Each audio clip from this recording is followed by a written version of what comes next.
Actors often take paycheck roles just to put money in their pockets. Reputation is also a valuable resource that gets casting directors to trust them in the future, and choosing the wrong roles can derail their careers forever. Keep watching to learn why one bad movie can end a career overnight.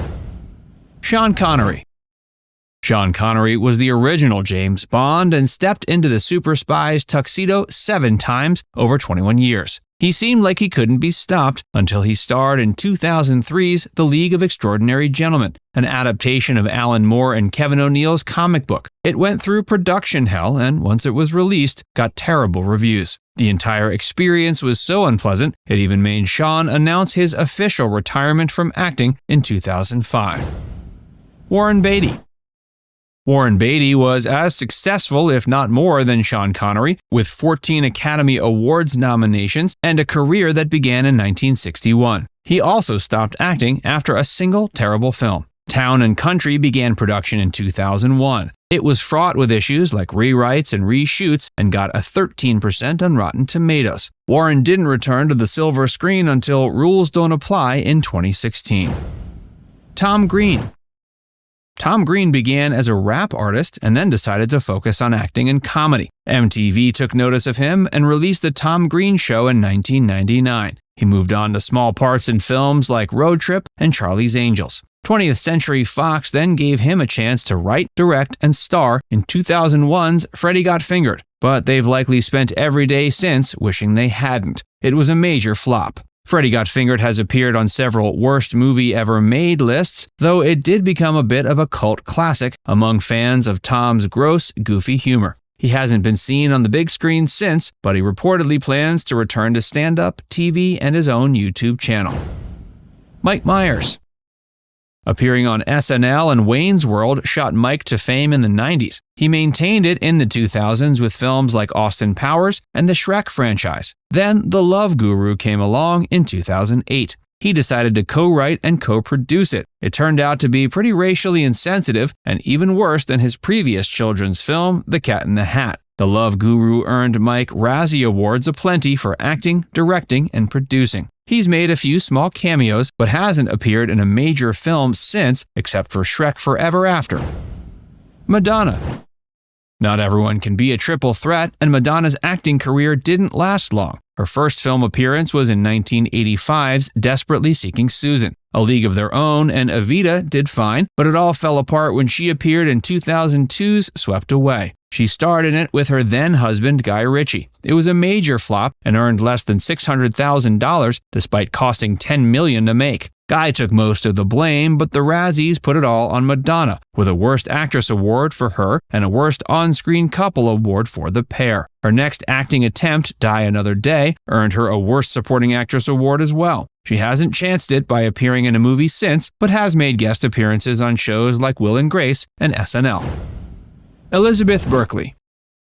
Elizabeth Berkley first appeared on screens as Jessie on Saved by the Bell. Audiences loved her character, but her first film role didn't fare as well. She played Nomi Malone in Showgirls in 1995. Critics said it verged on adult cinema, and it was nominated for 13 Razzies. It did become a cult classic and earned millions in rental sales. Elizabeth wasn't able to reach her former heights after the flop, and her agent even turned their back on her. Since then, she's only been able to find short roles on TV shows like CSI Miami and Law & Order. Chris Klein. Chris Klein can thank the American Pie franchise for his rise to fame. After that, he decided to take an entirely different role. Instead of a comedian, he'd be an action hero in the 2002 remake of the 1975 sci-fi film Rollerball. The film flopped and got slammed by critics, and he went into a depressive spiral. It fed his addiction to alcohol and left him out of the 2003 American Wedding and rejected from Mamma Mia. Chris eventually went to rehab and was released in 2010. Now that he's healthy, he's managed to maintain a TV career but hasn't been a leading man in film again. Kevin Costner. This Oscar-winning actor became famous for hits like Robin Hood, Prince of Thieves, The Bodyguard, and Dances with Wolves. In 1995, he joined the production of Waterworld. The expensive movie was filmed entirely at sea and went through production hell. Kevin's ego allegedly didn't help. The Postman in 1997 was his next attempt to regain his career traction, but it also failed. His only semi-successful film since was 2003's Open Range, though he has had a huge career renaissance with the show Yellowstone. Eddie Murphy. Eddie Murphy's career has been on a roller coaster of ups and downs. His most famous flop was 2007's Norbit. No one can say he didn't put in enough work, playing the title character, his overweight wife, and an old Chinese American. It wasn't his worst commercial flop, but it was torn apart by critics over its insensitive content. It's speculated that it even cost him a Best Supporting Actor nomination for Dreamgirls. He went on hiatus until the 2019 Netflix film Dolomite Is My Name, which essentially rescued his career. Cuba Gooding Jr. Cuba was an Oscar winner and critic favorite in Jerry Maguire and As Good as It Gets. Unfortunately for him, it was the beginning of the end. He starred in Snow Dogs, an inane children's movie. That led to similar bombs, such as Daddy Day Camp, and he won a Razzie for his role in Norbit. Recent charges of sexual misconduct have also cemented him as an actor whose career will never recover. Christopher Reeves. Christopher Reeves' experience began what was known as the Superman curse. He was a new actor when he first got to play the Man of Steel in 1978, and then 4 more times. Superman 3 was a major hit. He agreed to act in the 4th film if he had creative control. Superman 4, The Quest for Peace, was a major flop and led to him turning down potentially major roles and wanting to quit acting. In 1995, he fell from his horse and was paralyzed from the neck down. He created the Christopher and Dana Reeves Foundation to help those with disabilities. Brandon Routh. Brandon also got to experience the Superman curse firsthand. Like Christopher, he didn't have an impressive resume when he signed on for 2003's Superman Returns, but his looks and charisma earned him the part. The film could have been his breakout role, but that wasn't the case. It received positive reviews but poor box office returns. That led to the worst possible fate for a superhero film: no opportunities for sequels. Brandon has only acted in small parts since. He's been a part of Scott Pilgrim vs. the World and a few straight-to-DVD releases. Geena Davis. Geena did well during the 80s and 90s. She appeared in successful films like Beetlejuice, A League of Their Own, and Thelma and Louise. She even earned Academy Award nominations. Cutthroat Island was a pirate film with a troubled production. It earned terrible reviews and was one of the worst box office bombs in history, making $10 million from its $98 million budget. The only noticeable appearance from Geena since was her Golden Globe Award-winning acting in 2005's Commander-in-Chief. She's become an activist for film diversity and has a foundation for female athletes. Jamie Kennedy. Jamie Kennedy became a core part of the horror franchise Scream as Randy Meeks. He was both the comic relief and an important source of information. He decided to take his comedy chops a bit further with 2005's Son of the Mask, a sequel to the Jim Carrey hit The Mask. But it couldn't capture the original's charm. Jamie saw how it affected his career and decided to make a documentary in 2007 called Heckler. Unfortunately, it wasn't successful either. Jamie is now only able to find parts in small direct-to-DVD roles. Demi Moore. Demi was a major name in the 80s Brat Pack and became known for her performances in Ghost and A Few Good Men. She became the highest-paid actress of the time. In 1996, she earned $12.5 million for Striptease, the highest for an actress in history. The movie was a major flop and won 6 Razzie Awards. She even took home one for Worst Actress. Her next project, G.I. Jane, didn't do much better. Her personal life is still a topic of interest for the tabloids and media outlets, such as her relationships with Bruce Willis and Ashton Kutcher, but her acting career has yet to fully recover. Rise to fame. Before Michael Richards was known to millions as the zany, kinetically charged Cosmo Kramer, he spent years honing his talents as a stand-up and character actor. Though he had an interest in performing since childhood, he initially pursued sports in school. After sustaining an injury, he turned his focus fully to acting and enrolled in theater programs in California. He cut his teeth on the LA comedy circuit in the late 70s, developing an offbeat, high-energy style. His big break came in 1980 when he was cast as a series regular on ABC's sketch comedy show Fridays. Though only on air for 3 seasons, Fridays became a cult favorite for its irreverent sensibility and talented ensemble of comedians. Richards made his mark through outrageous characters and commitment to physical comedy. Throughout the 80s, he landed roles in various films and TV shows that allowed him to showcase his skills at broad comedy. He often played quirky supporting characters or parody versions of stock characters. Films like Transylvania 65000, Problem Child, and So I Married an Axe Murderer capitalized on Richards' knack for over-the-top humor. He also made guest appearances on several hit sitcoms like Cheers, Night Court, Miami Vice, and Hill Street Blues. Then in 1989, he was cast as Cosmo Kramer on NBC's newest sitcom, The Seinfeld Chronicles. Though it debuted to low ratings, the show soon rebranded as Seinfeld and became one of the most acclaimed and successful sitcoms in TV history. As Jerry's eccentric next-door neighbor, Kramer was loud, unpredictable, and downright bizarre, but always hilarious. His creative comedic instincts helped him develop the most surreal storylines and hijinks for Kramer week after week. The character's outlandish entrances, get-rich-quick schemes, quirky habits, and album of wacky friends made Kramer stand out as a truly original sitcom creation. Thanks to Seinfeld's popularity, Richards won 3 Emmy Awards for his portrayal of Kramer, considered one of the great sitcom characters ever. Along with the fame he gained, he also earned millions thanks to his back-end points deal. At the height of Seinfeld mania in the mid-90s, he had truly joined the ranks of celebrity. The Laugh Factory Incident. On November 17, 2006, Michael Richards took to the stage for a stand-up comedy set at the famous Laugh Factory in Hollywood. Though he had largely stepped back from stand-up since finding fame on Seinfeld, Richards was attempting to reconnect with his roots in edgy, uncensored comedy. For the first 15 minutes, his set was going smoothly, amusing the crowd with his signature quirky energy. But a group of young men entered the club in the middle of his act, talking loudly and clearly drunk. Their disruptive behavior annoyed Richards, who told him to quiet down. But the men began heckling Richards, shouting explicit remarks. He tried to ignore them and continue his set, but the heckling continued. Losing his cool, he snapped back at the men, using racial slurs and profanity to tell them to shut up. Each time the men responded, Richards would hurl another offensive reference as the crowd grew more and more shocked. The extreme nature of his remarks, including repeated use of the N-word, created an uncomfortable tension in the room. For a brief period, some audience members laughed nervously, assuming it was some kind of obscure satirical act.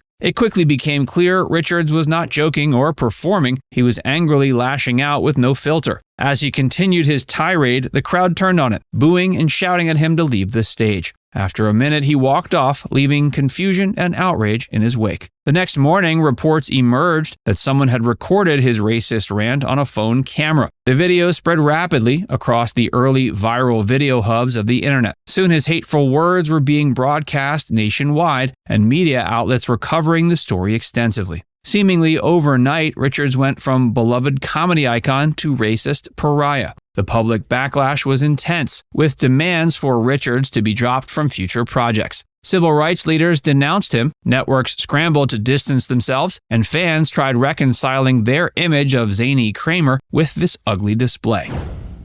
The aftermath.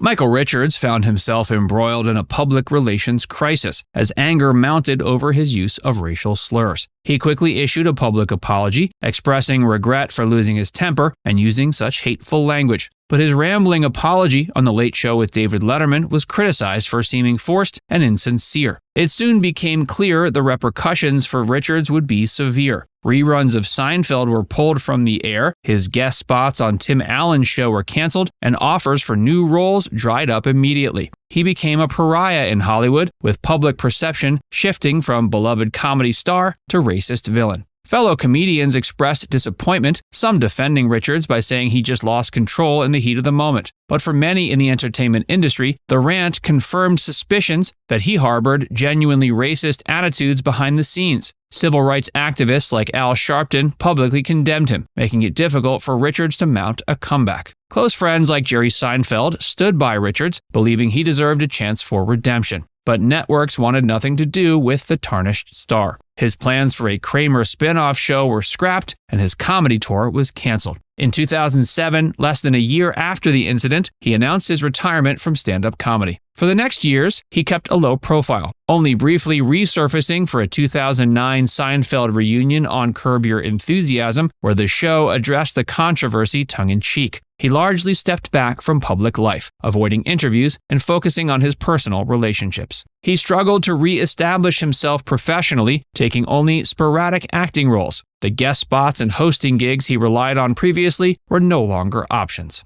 Though Richards has apologized many times, some will always see him as an unforgivable bigot. Reflections and regrets.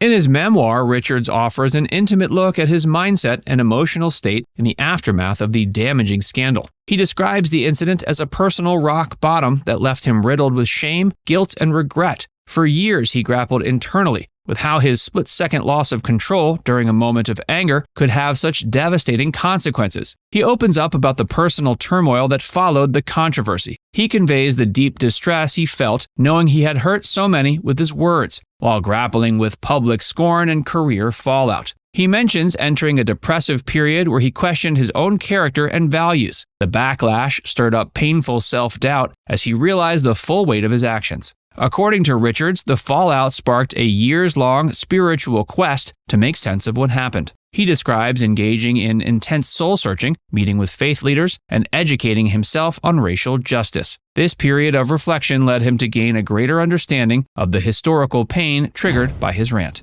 Comedian and actor Andy Dick has had a long history of legal troubles, and whenever you think he might have gotten his act together, he seems to find his way back to getting arrested. In October of 2022, the sad trend continued as Dick was arrested yet again. Stay tuned as FactsVerse presents Andy Dick's career is done for good after these scandals. Stealing power tools. On October 13, 2022, Andy Dick was arrested in Santa Barbara County for allegedly stealing power tools. And it wasn't a matter of shoplifting from a local store. Dick was apparently caught stealing from a private residence. According to the Santa Barbara District Attorney's Office, local police received a call on the 13th that a home burglary was in process. After arriving on the scene, officers found Dick attempting to steal power tools from the property. The homeowner confirmed he was there without permission. He was charged with first-degree residential burglary. His bail was set at $50,000 and reportedly remained behind bars for the next week. He pled not guilty to the crime, and the public defender assigned to representing Dick has made statements saying that facts will come out that exonerate his clients. Andy's early years. Andy Dick has been a performing comedian for decades. When he graduated from high school in 1985, he immediately joined the Second City comedy troupe and began to quickly develop his comedic persona as well as his stand-up and improv skills. He was part of the Second City school and troupe for much of the latter half of that decade. Yet, interestingly, the theater doesn't list him as being one of their prominent alums. Perhaps this is due to all the legal troubles he's had over the years. In 1988, he moved to LA and started to audition for roles in town. Things moved slowly in the early years, but by 1992, he'd received his first big break. This was when he was cast in the now cult favorite sketch show, The Ben Stiller Show. It was a brief but seminal show on MTV, filled with big-name creators like Stiller and Judd Apatow, as well as now legendary performers like Janeane Garofalo and Bob Odenkirk. Sadly, the show only lasted 13 episodes. Yet the popularity of the show around Hollywood made it so that Dick was now a known comedic entity in town. He spent the next couple years appearing in a variety of films and TV shows, including another Ben Stiller creation, Reality Bites. On TV, he had small roles on The Nanny, Get Smart, and on Late Night via The Late Show with David Letterman. His next big break came when he was cast as a regular on the sitcom News Radio on NBC. Addiction issues and deaths around him. Andy had issues with alcohol and drugs from an early age. In fact, by the time he was starring on News Radio, he was already attempting sobriety. Sadly, one event that immediately put this to a halt was the death of his AA sponsor. And not only was his sponsor an important person in his life, it was an important person in the history of comedy, Chris Farley. When Farley died of an overdose in December of 1997, it was a devastating blow to the world of comedy and entertainment, as well as to Andy personally. As a result, he started using again. And almost immediately, this behavior started a domino effect of tragedy. Dick attended a party at the house of legendary performer Phil Hartman. Phil was a longtime SNL vet who co-starred on News Radio with Dick. Hartman's wife Bryn was at the party and, like Dick and Farley, was a longtime addict, but she'd been sober for 10 years at that point. Perhaps taking a cue from Dick's newfound drug use, Bryn decided that night to do cocaine, and in fact, she got high on cocaine that Dick provided for her. This set off a chain reaction for Bryn that tragically led her to murder her husband and commit suicide 5 months later. She was reportedly high on cocaine when she committed those acts as well. The tragedies surrounding Dick didn't stop there. Less than a year later, he went to Las Vegas with a friend, actor David Strickland. The two set about partying it up at an assortment of strip clubs, but for unknown reasons, Strickland wound up hanging himself in his motel room. Feud with Jon Lovitz. When SNL alum Jon Lovitz replaced Phil Hartman on news radio, he and Andy didn't get along. And for a variety of reasons, the show took a downfall after Hartman's death. Once Lovitz joined, the show was canceled only a season later, but Dick and Lovitz's relationship was toxic throughout that short period. According to Lovitz, Dick approached him as they were filming one of the final episodes of the season and told him he shouldn't be there. Lovitz countered by saying to Dick that it was his fault he was there in the first place. He pointed to the fact that Dick gave Bryn Hartman the cocaine that got her off the wagon, and that ultimately led to her heinous crimes against her husband and herself. Lovitz says he told Dick, quote, "I wouldn't be here now if you hadn't given Bryn that cocaine." The feud didn't end there. At one point, Dick apparently threatened Lovitz in a way, telling the comedian he was putting what he called the Phil Hartman hex on him. That meant Lovitz was going to be the next comedian from that era to die. Lovitz later relayed that while he was shocked at the statement and was tempted to punch Dick in the face, he resisted. But in 2007, they had an altercation at the legendary Laugh Factory in LA. The bar's owner reportedly had to get security to break the two up as Lovitz smashed Dick's head into the railing of the bar. When Lovitz was later asked about it, he admitted to losing his temper. He said that when he ran into Dick, he was expecting an apology about the Hartman hex comment. At first, Dick claimed not to know what he was talking about. But then Dick apparently copped to having said it, but blamed it on the fact that Lovitz had publicly blamed him for Phil Hartman's death. Apparently, he then asked Lovitz to be in his next movie. This was all too much for Lovitz, who decided to get violent with Dick until security broke it up. His many legal troubles. It didn't take long for Dick to begin getting into legal troubles following the deaths of Farley and Hartman. His drug and alcohol usage ramped up, and in 1999 he was arrested for felony cocaine possession, as well as 2 misdemeanors related to cannabis possession. This happened after he wrapped his car around a telephone pole in May of that year. Dick got the charges dropped after agreeing to do a drug diversion program for a year and a half. The next decade or so saw relatively few major issues in his life, at least as it pertains to drug and alcohol abuse. He stayed clean enough to create and star in The Andy Dick Show on MTV. That ran for 3 seasons beginning in 2001. It was a sketch comedy send-up of pop culture, and Dick's star began to rise again. But sadly, his troubles with the law and his bad behavior ticked right back up. In 2004, he was arrested for indecent exposure. It happened after he mooned several people eating in a McDonald's. And while it might seem overkill to arrest someone for what is basically a kid's prank, it was the beginning of some troubling behavior in that realm for Andy. In 2005, he was one of the performers at the Comedy Central roast of Pamela Anderson. Dick, seemingly intoxicated, grabbed Anderson's breasts as he made a joke about breast augmentation. At the same event, he also attempted to touch Courtney Love, but she quickly retaliated and slapped his face. He also mimed oral sex on Pamela Anderson's husband at the time, Tommy Lee. It was truly a regrettable night for Dick and those around him. But this wasn't a one-time thing for Andy. While on Jimmy Kimmel Live 2 years later, he groped the leg of Ivanka Trump. This caused his removal from the show. Further issues.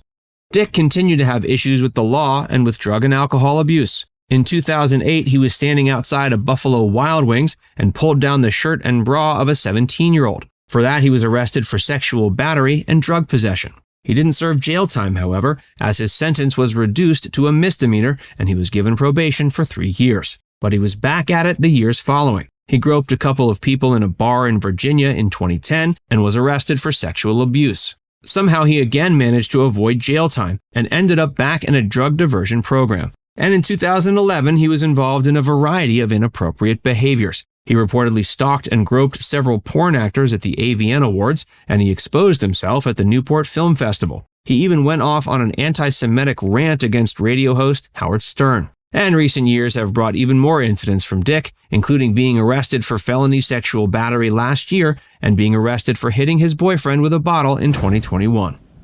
Barr's awful rendition of the national anthem. In 1990, Roseanne decided to take comedic aim at the national anthem to disastrous results. She was tasked with singing it before a San Diego Padres baseball game on July 25th of that year. While we aren't sure how she got hired for the gig, we're pretty sure she didn't audition, because it's safe to assume that the powers that be at the Padres organization would never have hired her if she had auditioned. Because as Barr sang the anthem to the crowd at Jack Murphy Stadium, it was quickly apparent she had either no ability to sing or had decided not to use it at all, because Roseanne's rendition of the venerable song was pitchy to say the least. It was most likely Barr was trying to lean into a comic rendition, thinking it would get laughs, but instead all it got was groans. As Roseanne progressed further into the song, her performance only got worse, prompting boos from all over the stadium. She capped off the performance by trying to make a joke reference to the behavior of baseball players, spitting on the ground and pretending to grab her protective cup. And while these are two actions that were traditionally associated with Major League ball players, they were not known for doing it during the national anthem. The boos roared throughout the stadium, and Barr knew her joke had fell incredibly flat. That week, President Bush referred to it as disgraceful. And as we know from more recent years, many Americans tend to be quite sensitive when it comes to actions related to the national anthem. Barr reportedly got so many threats against her afterwards, she needed protection from the LAPD for a couple of years. For her part, Roseanne claimed she was trying to be funny, which as a comic shouldn't be super surprising to anyone. And yet there are ways to be funny and push the envelope that don't involve mangling a time-honored tradition. Barr somewhat brushed off the whole incident, claiming she must have been, quote, too hip for the room.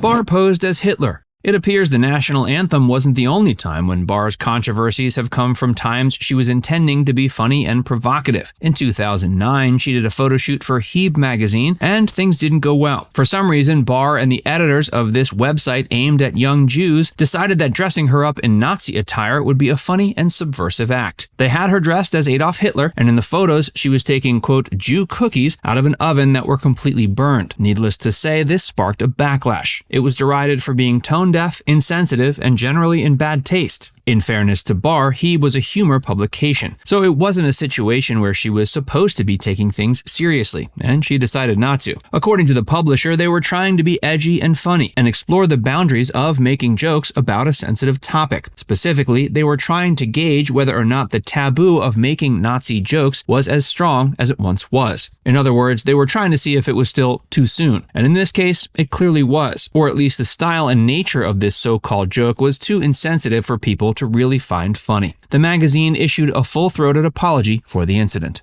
Before we tell you more, be sure to give this video a like and subscribe to FactsVerse if you haven't already.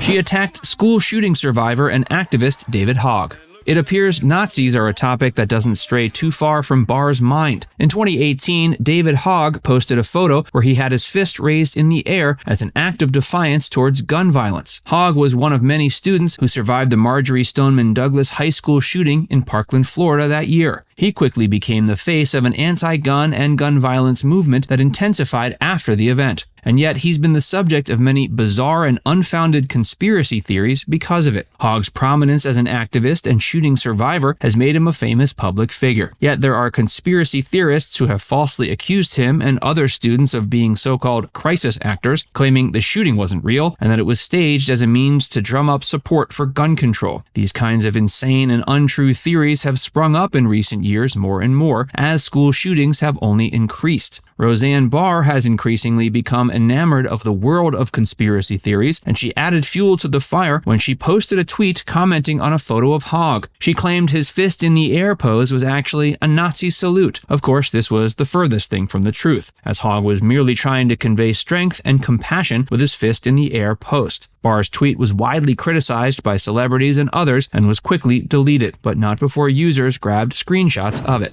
Barr's tweet about Valerie Jarrett. Barr's career may have gone off the rails for good in May of 2018, when she posted a racist and controversial tweet aimed at former Obama administration official Valerie Jarrett. One night, Barr read a tweet that claimed Jarrett was trying to cover up bad actions by the Obama administration. The tweet was someone's opinion and wasn't necessarily backed up with any evidence. Barr responded to the tweet by writing, quote, Muslim Brotherhood and Planet of the Apes had a baby equals VJ. It was readily apparent to anyone reading the tweet that the VJ she referenced was Valerie Jarrett. It was a bizarre and blatantly racist attack on Jarrett, and it quickly went viral. Jarrett is an African American who was born in Iran, so Barr's racism included both of these facets. She was trying to link Jarrett with an extremist Islamic group and with the racist trope of linking black people with apes. It was a truly disgusting statement by Barr. She gave a half-hearted apology at first, claiming that, quote, Muslims are not a race. But as the backlash increased, she gave a more detailed apology statement, claiming it was a joke but that it went too far. But the damage was done. ABC canceled the reboot of Roseanne as a direct result of this racism. Two of the most odd components to the controversy was the fact that 10 days before the tweet, Barr publicly announced she was leaving Twitter, aside from keeping an account for DMs, because of what she felt was the rampant anti-Semitism. And while she was certainly correct in that Twitter, like many online platforms, has major issues with people posting anti-Semitic content, it appears that was the only type of hate she had issue with, because she went ahead and attacked both Muslims and black people in the same sentence, and made a personal attack on a public servant who had done nothing to Roseanne. The fallout. Barr's huge misstep and subsequent cancellation of the Roseanne reboot was certainly a sad situation. Not only did it tarnish her reputation, but it also meant hundreds of people who were working for the show lost their jobs. Fortunately, ABC decided they could pull off the show without its titular star. They rebooted it without Roseanne's character, but with the rest of the cast intact. And it's proven to be the right call. The Conners, which is the title of the new iteration, is about to start its 5th season. It's been a hit for the network, thanks in part to the success of the old show, but largely due to its quality writing, production, and acting. And thankfully, Roseanne hasn't been able to stir up controversy to affect it. Mel Gibson's career downfall. Mel Gibson, once celebrated as one of Hollywood's most beloved actors and directors, experienced a dramatic career downfall that can be attributed to a series of public incidents revealing controversial and offensive behavior. His troubles gained public attention in 2006 when he was arrested for driving under the influence in Malibu, California. During the arrest, Gibson unleashed a tirade of anti-Semitic remarks towards the arresting officer, a scandal that was exacerbated when the comments were leaked to the media. The incident sparked widespread outrage and significantly tarnished Gibson's public image, leading to a palpable shift in his career trajectory. The 2006 incident wasn't an isolated event, though, as Gibson found himself embroiled in further controversy in 2010. This time it involved leaked recordings of him making racist and misogynistic remarks during a heated argument with his then-girlfriend, Oksana Grigorieva. The content of the recordings was deeply offensive and further damaged Gibson's reputation, leading to his being ostracized by much of the Hollywood community. His agency, William Morris Endeavor, dropped him as a client shortly after the tapes were released, and his appearances in major film projects became notably sparse. Gibson's career, once characterized by significant achievements, including Academy Awards for Braveheart, was now overshadowed by his personal scandals. He's attempted comebacks and has been involved in several projects since these incidents. His reputation and standing in Hollywood have never fully recovered. The downfall of Paula Deen. Paula Deen, once a beloved celebrity chef and television personality, had a big career downfall largely initiated by a lawsuit and subsequent revelations about her use of racial slurs. In 2013, Deen and her brother Bubba Hears were sued by a former employee, Lisa Jackson, who alleged racial and sexual discrimination at Uncle Bubba's Seafood and Oyster House, a restaurant co-owned by Deen and her brother. During a deposition for the lawsuit, Deen admitted to having used the N-word in the past, and when the deposition transcript became public, it ignited a massive public outcry. The incident brought forth discussions about racism and the acceptability of behavior and language in contemporary society. The revelation of Deen's use of racial slurs and the allegations in the lawsuit had a domino effect on her career. Major partners and sponsors, including the Food Network, Smithfield Foods, Walmart, and Target, severed ties with her, and Deen was removed from various promotional campaigns and retail partnerships. Her public apology, where she begged for forgiveness from fans and peers, was met with mixed reactions and did little to quell the controversy. The scandal not only impacted her television and endorsement career, but also cast a shadow over her culinary empire, which included restaurants, cookbooks, and cooking products. The downfall of Bill Cosby.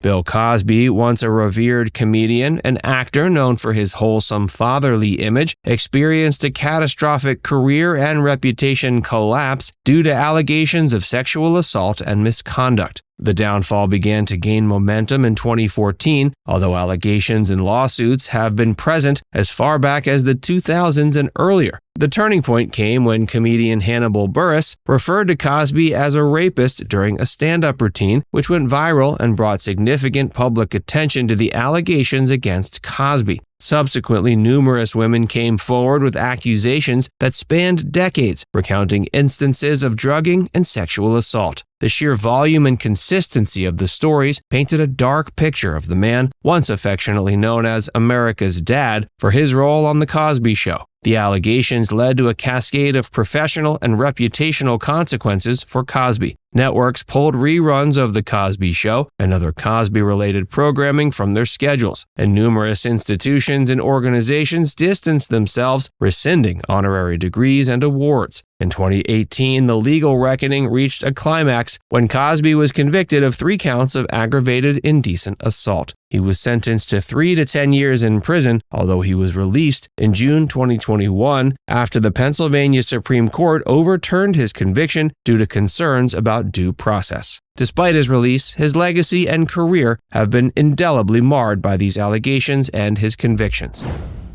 The controversy surrounding Woody Allen. Woody Allen, a celebrated and legendary filmmaker, has faced a career marred by personal scandal and serious allegations that have significantly impacted his reputation and working relationships in Hollywood. The controversy that has most notably enveloped his career centers around allegations of sexual abuse made by his adopted daughter, Dylan Farrow. In 1992, amidst a contentious split between Allen and his then-partner, Mia Farrow, 7-year-old Dylan accused Allen of molesting her. Allen has consistently denied the allegations, and while he was investigated, he wasn't charged. But the allegations have persisted in the public eye, resurfacing periodically and casting a long shadow over his career. The situation was complicated by his relationship with Soon-Yi Previn, Mia Farrow's adopted daughter, whom Allen married in 1997. The relationship and subsequent marriage were enveloped in scandal and public outrage due to the significant age difference and the familial connections. In recent years, particularly in the context of the Me Too movement, the allegations against Allen have regained prominence, leading various actors to express regret about working with him and some vowing not to do so in the future. The downfall of Bill O'Reilly. Bill O'Reilly, a prominent conservative and host of the O'Reilly Factor on Fox News, had a significant career downfall primarily due to a series of sexual harassment allegations and settlements that came to public light. His show was immensely popular and ran for more than 2 decades. The New York Times published an explosive investigation in April of 2017 that detailed how O'Reilly and Fox News had settled 5 sexual harassment lawsuits totaling about $13 million paid to women who had reported inappropriate behavior by O'Reilly. The allegations ranged from verbal abuse and inappropriate comments to unwanted advances in phone calls. The public and media response was swift and substantial. Advertisers withdrew their support from the O'Reilly Factor, and protests and petitions calling for his dismissal gained momentum. Within weeks, Fox News announced O'Reilly would not be returning to the network. The allegations and subsequent dismissal from Fox News occurred within a broader cultural context where issues of sexual harassment and workplace misconduct were being addressed with renewed vigor, partly due to the burgeoning Me Too movement.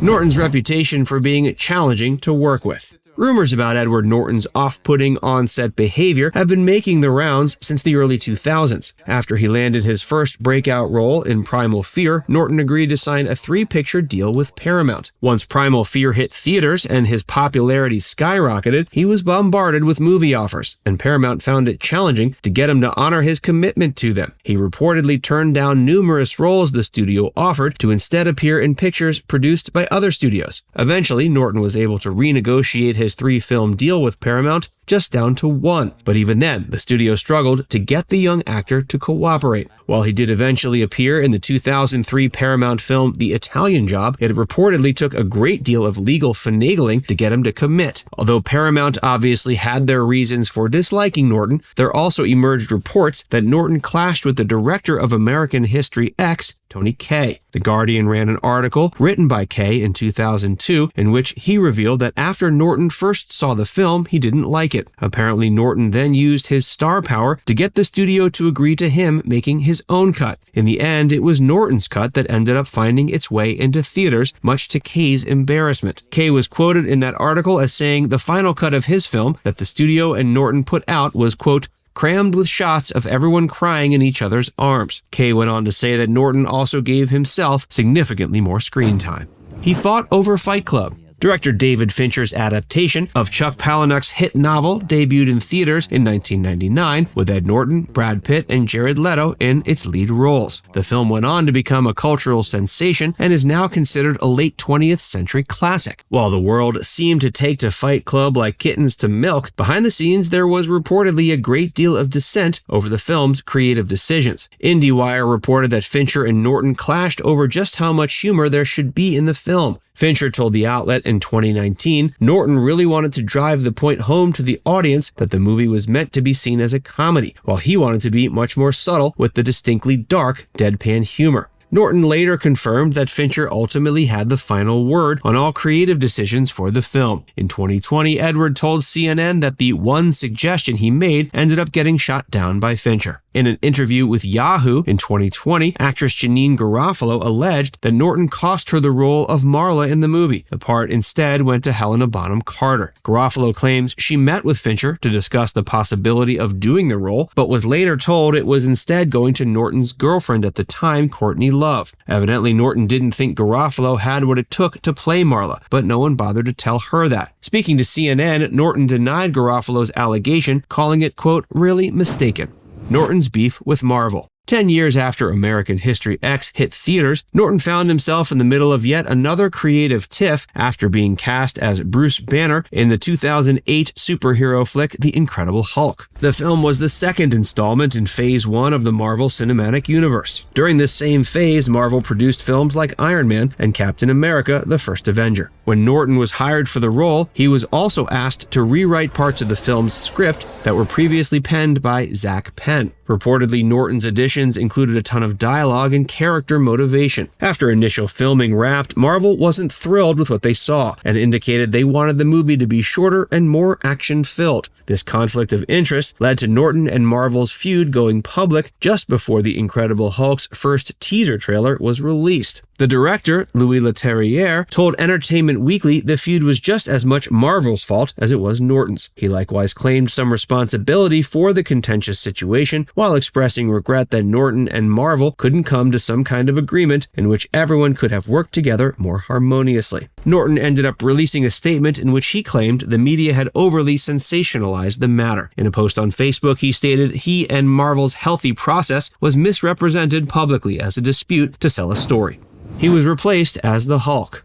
Norton's beef with Marvel over The Incredible Hulk led to the film's release being delayed, something the studio was not happy about. When the news broke that the part of the Hulk had been recast and handed over to Mark Ruffalo for the sequel, Norton initially expressed some disappointment. In another Facebook post, Norton said he had sincerely hoped he would have been invited back to reprise the role. Edward claimed such a decision would have been, quote, great for everyone, but he wrapped up his post by saying that it hadn't turned out as well as everyone hoped. A few years later, however, Norton was singing a different tune. By then, he was making it sound more like he never wanted to continue on in the role in the first place. In an interview with NPR in 2014, he claimed he had experienced everything he wanted to with the franchise and was ready to move on. He told the outlet he didn't want to find himself in a position where he was typecast after doing a role more than once.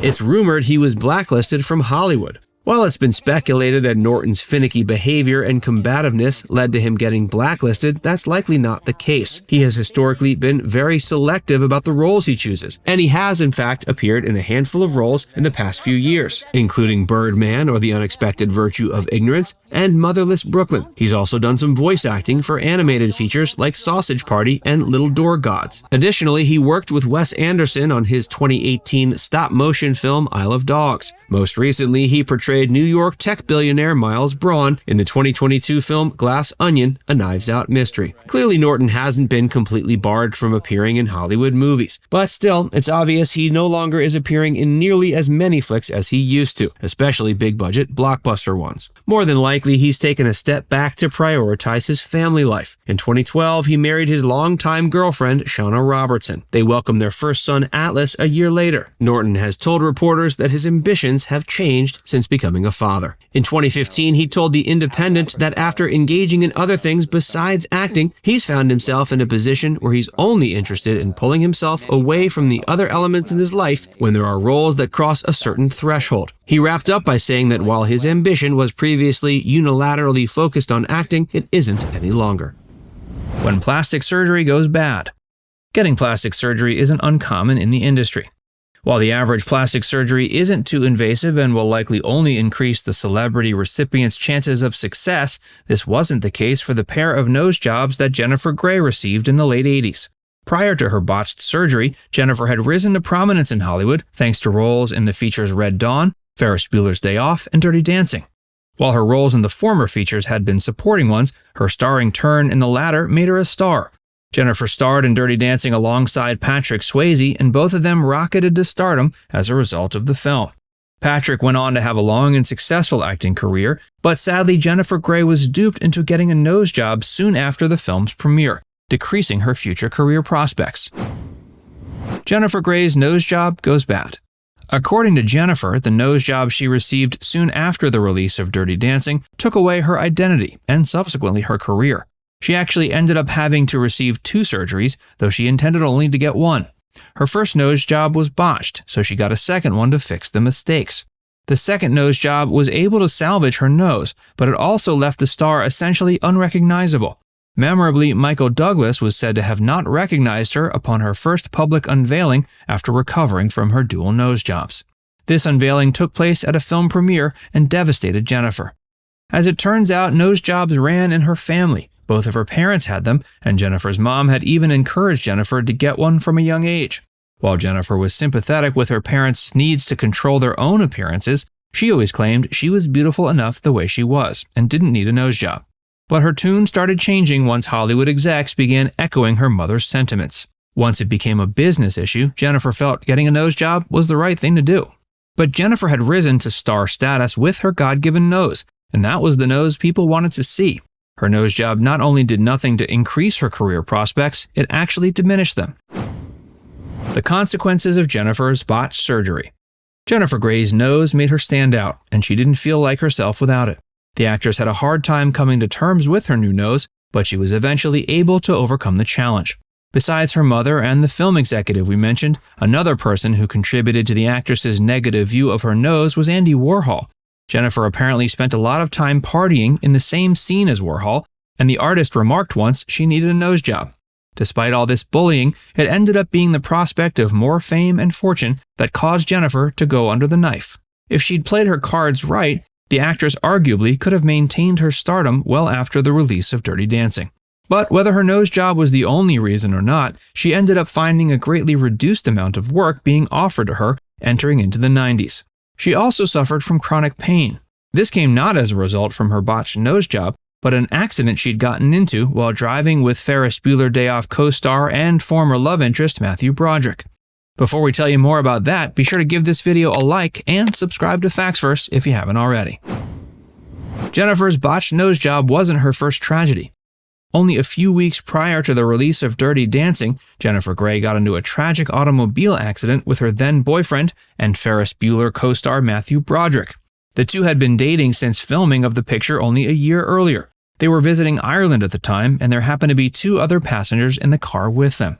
Sadly, both of these passengers passed away as a result of the accident. Matthew was the driver and didn't sustain any serious injuries.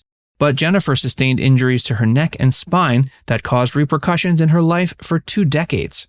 Jennifer and Matthew's romantic relationship didn't last long after that car accident, but her pain sure did.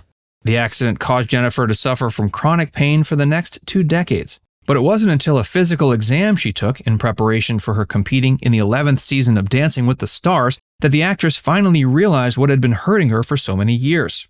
After realizing she'd been plagued by spinal injuries that she wasn't aware of since that 1987 car accident, she finally underwent the surgery she needed and was able to say goodbye to her pain once and for all.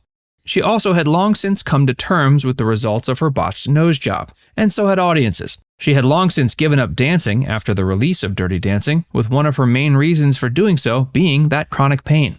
She was also afraid her decidedly unprofessional dancing skills wouldn't hold their own in the eyes of Dirty Dancing fans. The movie had depicted the actress as a trained dancer. While Jennifer has always had dancing in her blood and certainly has innate rhythm, it wasn't until working on Dirty Dancing that she first gained any professional dancing experience. Jennifer's victory on Dancing with the Stars. With both her history of chronic pain and lack of professional experience, Jennifer had a lot to prove going into the 11th season of Dancing with the Stars, but the star and her partner ended up winning the season's competition. Sadly, her Dirty Dancing co-star was no longer alive to see her win that season. Patrick Swayze had passed away in 2009, and Jennifer was of course saddened to see her former co-star go. Although Jennifer and Patrick never had been romantically involved, they shared a deep friendship.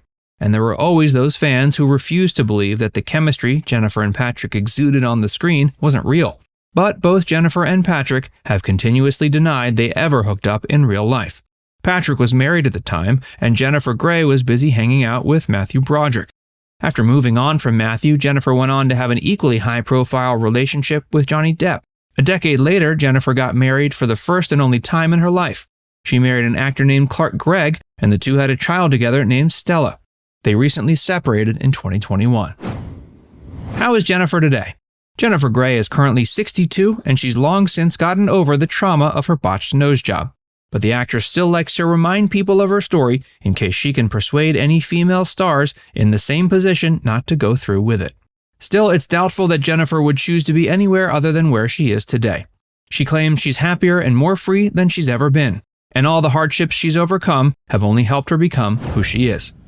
Barbara Bach. Famed for her breathtaking looks, Bach landed her role as the Russian agent Anya Amasova in The Spy Who Loved Me in 1977. She starred alongside Roger Moore. That was the same year she was featured in Playboy magazine. She used her increased attention to land further roles, including parts in Force 10 from Navarone and Caveman, which proved to be career successes, but she also experienced quite a few flops as well. After her career essentially going down the drain, she tried one last time to resurrect it, auditioning for a role in the TV series Charlie's Angels, but she ended up losing the part to Shelley Hack. By 1986, Bach was ready to quit acting once and for all. That's when she got married to Ringo Starr. Starr had a great impact on her life as well, seeing as how he managed to help her beat her long-standing battle with alcoholism. Hey, if you're enjoying this video so far, be sure to give it a like and subscribe to Factsverse if you haven't already, and stick around for more about former Bond girls.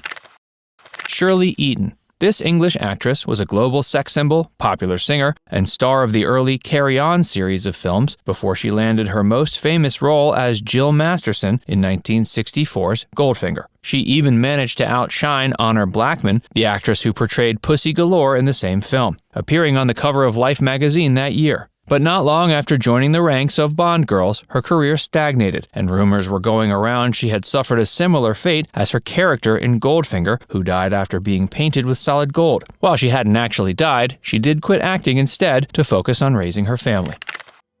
Halle Berry. Before she emerged from the ocean as the aptly named character Jinx in Die Another Day, Berry had taken home an Oscar and a Golden Globe. After the less-than-stellar Bond film, her personal life was a series of ups and downs. During the filming of the commercial flop Gothica, for example, Berry broke her arm, and not long after, she went through a second divorce. And we can't mention Berry without mentioning her Razzie Award-winning role in perhaps the worst superhero movie ever made, Catwoman. And Berry has virtually disappeared in recent years and isn't nearly as sought after as she was in the early 2000s. Denise Richards. Denise Richards played Dr. Christmas Jones in The World Is Not Enough in 1999. After that turn, her ascent into stardom practically fizzled. Even though she once seemed destined for glory while appearing in hit films like Wild Things, she quickly was transformed into run-of-the-mill tabloid fodder due largely in part to her destructive car accident of a relationship with Charlie Sheen, a rather desperate Playboy shoot, and a truly awful reality show that no one remembers.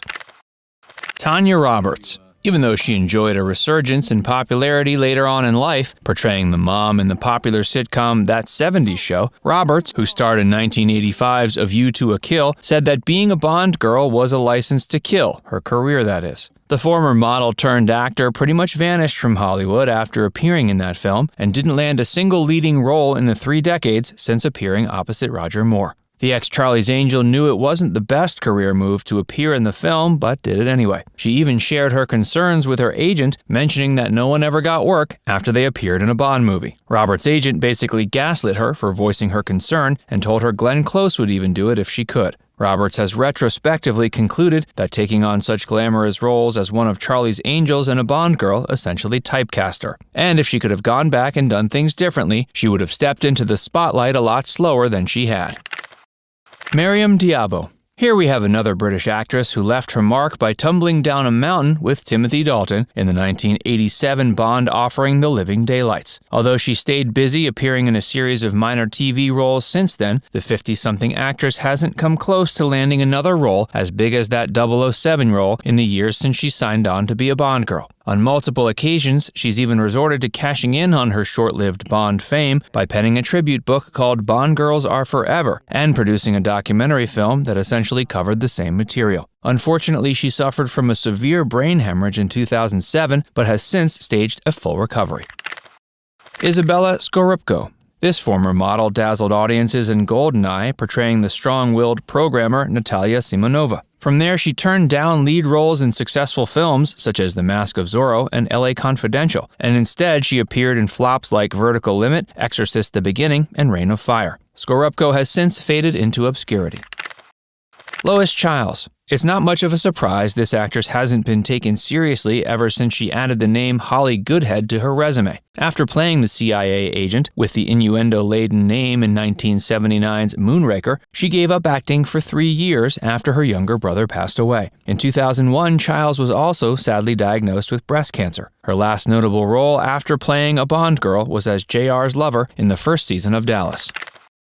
Jill St. John. As a talented young actress, St. John was signed to Universal Pictures at age 16. After appearing in several hit films and earning a Golden Globe nod in 1963, her career seemed to go cold. Perhaps her biggest career-defining moment came 8 years later when she played Bond girl Tiffany Case in Diamonds Are Forever. But from then on, she experienced a downward spiral consisting of TV movie roles and minor guest roles in series like Dempsey and Makepeace and The Love Boat. Lana Wood. This voluptuous actress and lesser-known sister of actress Natalie Wood briefly had her moment in the sun while playing opportunistic siren Plenty O'Toole in Diamonds Are Forever. She was never quite able to recapture the same kind of success she found with that role and went on to appear in a slew of lackluster made-for-TV movies in the years that followed. After her sister was tragically killed and perhaps even murdered in 1981, Lana published a controversial memoir that led to her becoming estranged from the rest of her family. Mie Hama. Before portraying Kissy Suzuki in You Only Live Twice, Hama was a popular personage in Japanese films. After starring in the Bond film, however, she was unable to find work in the Western world due to her poor grasp of the English language, and she eventually returned home only to find the nation's film industry was in shambles. Hama went on to become an environmental activist, so she eventually found her role in this world. Daniela Bianchi. Just 3 years after winning second place at the 1960 Miss World contest, Bianchi landed the role of Russian secret agent Tatiana and was tasked with seducing 007 in the 1963 Bond film From Russia with Love. During the production of that film, however, a car accident wounded her face. Her injuries were so extensive her voice had to be dubbed over. Bianchi went on to appear in obscure French and Italian films and ultimately retired from acting in 1970. His rise to power. Kevin Spacey Fowler was born July 26, 1959. He graduated as co-valedictorian of Chatsworth High School in '77. That's where he starred in a senior production of The Sound of Music. He tried to be a comedian for years before attending Juilliard. He won a Tony in 1991 for playing Uncle Louie in the 1991 production of Lost in Yonkers. He won the Olivier Award for Best Actor in '99 and another Tony that same year for The Iceman Cometh. He starred in several plays at the Old Vic while managing it. Kevin's first film appearance was in 1986's Heartburned. It earned him a spot in 1992's Glengarry Glen Ross. 95's The Usual Suspects was one of his biggest film roles. It won him an Academy Award and a Golden Globe nomination. He followed that up with hits like Seven and American Beauty. He even got to voice act playing Hopper in A Bug's Life. He was the villain in the 2014 video game Call of Duty: Advanced Warfare. His first major TV appearance came in 1987 with the show Crime Story. He continued to have TV hits like The Equalizers. It was House of Cards that changed not only his life, but the world of entertainment as we know it. It premiered on Netflix March 18, 2011. Kevin played corrupt politician Frank Underwood. He was nominated for an Emmy and won a Golden Globe. The initial allegations. Anthony Rapp was one of the first people to publicly accuse Kevin in 2017. He mentioned multiple events in 1986 when he was 14 and Kevin was 24. The judge found him not guilty on October 20th. Kevin was charged with sexual assault in the UK as well and found not guilty. Kevin also went to court against production companies M Profit Productions and Trigger Street Productions. They ordered him to pay $31 million for violating their sexual harassment policies. He appealed but was denied in 2022. His response. Kevin came out as gay after the Anthony Rapp allegation. It was a controversial claim made in poor timing. It wasn't acceptable for many fans and gay celebrities such as George Takei, Lance Bass, and Wanda Sykes. They felt he was only coming out of the closet to deflect from the allegations made against him. Kevin chose strange ways to respond to the controversy publicly. He was in character as Frank in a video called Let Me Be Frank in 2018, saying things like, "But you wouldn't believe the worst without evidence, would you? You wouldn't rush to judgments without facts, would you? Did you? No, not you. You're smarter than that." He followed that up with similar videos in 2019, 2020, and 2023. Further details from Kevin Spacey Unmasked. Things then got worse for Kevin. 7 years after the initial accusation, the streaming platform Max released a tell-all documentary. It was named after his favorite class in Juilliard, Mask Class. It gives insight into how much he hid from himself and the world and lets the victims reveal their stories. Kevin responded saying, "I have consistently denied and now successfully defended numerous allegations made both in the US and the UK, both criminal and civil, and each time have been able to source evidence undermining the allegations and have been believed by a jury of my peers." Chilling details of his early life. Kevin's older brother Randy spoke up about their home life. He admits that while they were close when they were young, their father made the home hellish. Randy said he blamed the world for all of his problems and was full of so much hatred. He was also a Holocaust denier who held Nazi meetings in the house and hung a Nazi flag on the wall. He abused Randy in more ways than one. He'd beat him with a riding crop and began sexually abusing him in 1969. It went on until 1971, and he left the home a few years later.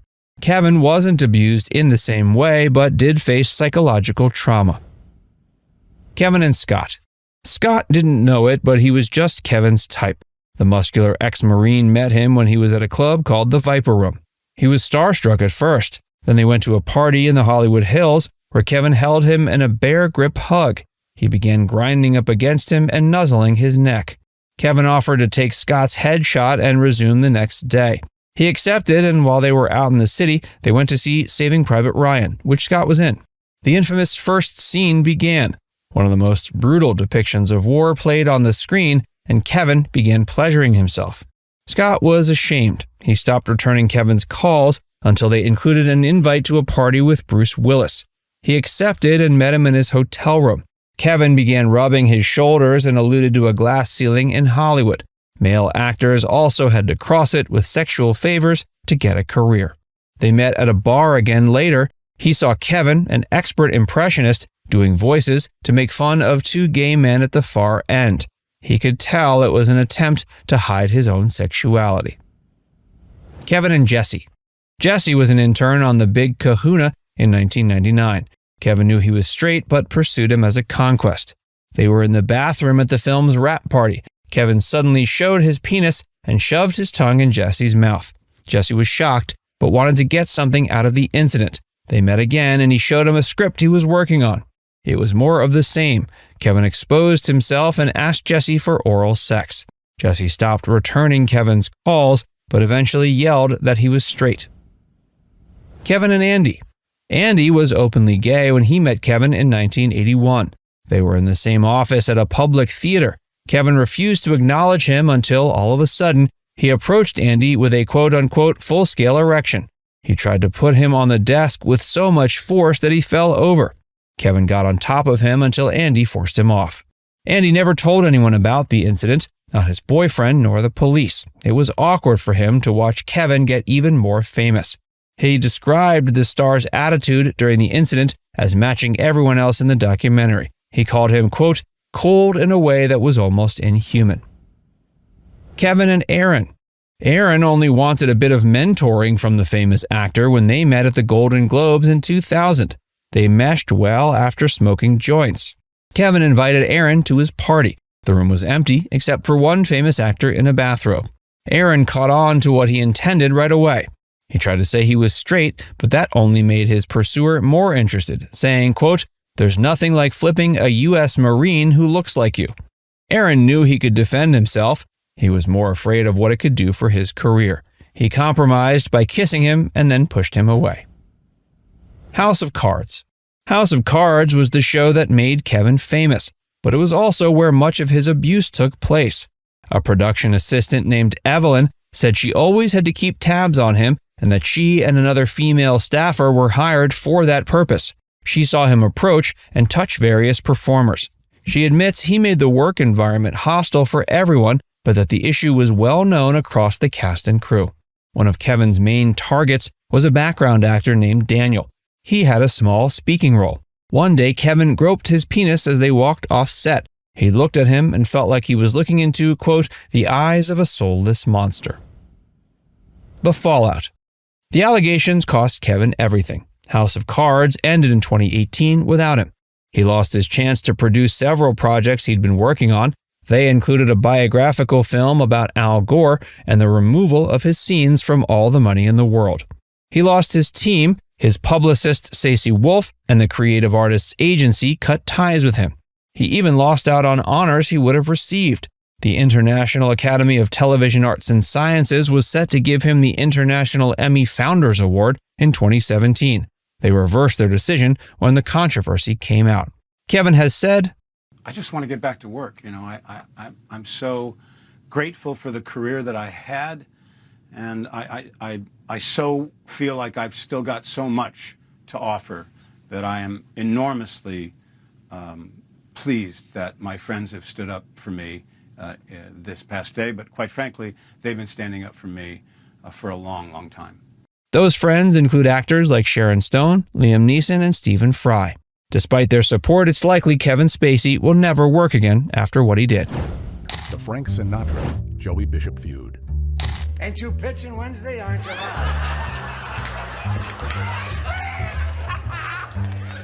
You want to hear the ocean?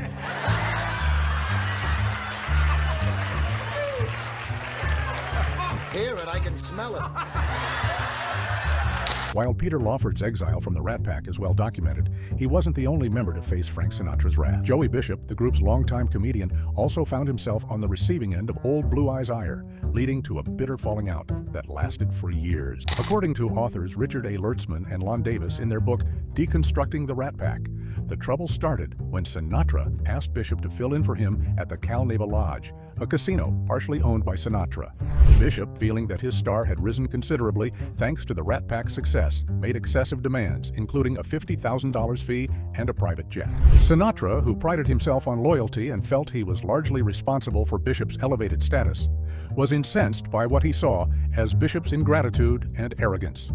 He abruptly hung up on Bishop and promptly cut him out of future Rat Pack projects, including the film Robin and the Seven Hoods. The rift between the two men would never fully heal. Bishop, who had worked tirelessly since the 1930s to achieve success, felt he deserved more recognition for his contributions to the Rat Pack's popularity. He grew increasingly resentful that he was often viewed as a mere adjunct to Sinatra, Martin, and Davis Jr. In later years, Bishop would express his bitterness, lamenting in a Time magazine article, "One guy wrote that I worked with the Rat Pack occasionally. Occasionally. Another talks about how I kissed Frank's ass. That hurt me a little bit. I know I sound bitter, but I have a right to." Despite the animosity, those close to Bishop say he still held great affection for Sinatra. But the damage to their friendship and working relationship was irreparable. Bishop's career never again reached the heights it had during the Rat Pack's glory days, a fact he attributed to being iced out by Sinatra. The Sinatra-Bishop feud underscores the fragile egos and power dynamics at play within the Rat Pack, even at the peak of their fame. It also highlights Sinatra's unquestioned role as the group's leader and gatekeeper, able to make or break the careers of those in his orbit. While Bishop and Sinatra would eventually reconcile to some degree, their relationship never fully recovered from the wounds inflicted during the Cal Neva fallout. It stands as a stark reminder that even in the Rat Pack's seemingly unbreakable bond, no one was immune from the chairman of the board's temper and his uncompromising code of loyalty.